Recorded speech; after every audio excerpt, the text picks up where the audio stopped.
ഒരു ജീപ്പായിട്ടൊരു ചെറുപ്പക്കാരൻ, ഒരു അവിവാഹിതനായ കല്യാണം കഴിക്കാത്ത ഒരു ചെറുപ്പക്കാരൻ അവനവൻ്റെ ജീപ്പ് ആയിട്ട് കയറി പോകുന്നു. കൂലിക്ക് ഓടുന്ന ജീപ്പാണെന്നാണ് മനസ്സിലാവുന്നത്. അങ്ങനെ ഒരു വട്ടം പോയി കുറച്ച് ആളുകളെ രക്ഷപ്പെടുത്തി കൊണ്ടുവന്നു. 2 വട്ടം പോണു, 3 വട്ടം പോണു. 4ാമത് പോയപ്പോൾ ആ കവലയ്ക്കുള്ളവർ പറയുമെന്ന് പറയുന്നു, മോനെ ഇനി നീ പോരുത്, ഇനി നീ പോയാൽ തിരിച്ചു വരൂലെന്ന്.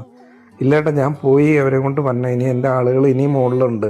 എൻ്റെ ആളുകൾ എന്ന് പറഞ്ഞാൽ അവൻ്റെ അച്ഛനോ കൂടപ്പറപ്പുകളല്ല പ്രജീഷിൻ്റെ, അവൻ്റെ നാട്ടുകാരാണ്. അവൻ ആ ജീപ്പായിട്ട് പോയി ആ ആളെ എടുക്കാൻ തിരിച്ചു വരുമ്പോഴാണ് പാലം പൊളിഞ്ഞാടി. അപ്പൊ പോവാം. നമ്മൾ ഈ കഥ കേട്ട് കഴിഞ്ഞപ്പോൾ ഇപ്പൊ നമ്മൾ ഇവനെ കുറിച്ച് കൂടുതൽ അന്വേഷിച്ചു. അപ്പൊ അവന്റെ ഏറ്റവും വലിയ ആഗ്രഹം എന്ന് വെച്ചാൽ അവന്റെ വീട് ഒരു വാടക വീടായിരുന്നു, പൂർണ്ണമായിട്ട് നശിച്ചു അതിനകത്ത്. അപ്പൊ എന്റെ ആഗ്രഹം അവന്റെ അമ്മയ്ക്ക് ഒരു വീട് പണിത് അമ്മേനെ ഒന്ന് ഒരു സ്വന്തം വീട്ടിൽ കിടത്തണം, കുഞ്ഞു വീടാണെങ്കിൽ. അവന്റെ ആഗ്രഹം നിറവേറ്റാൻ ഞങ്ങൾ തീരുമാനിച്ചു. നമ്മുടെ നിയോഗമായിരുന്നു. അഞ്ചാതെ പിഞ്ചാതെ പലതായി പിളരാതെ ഒരു വാനിൻ കീഴേ ഒന്നാവ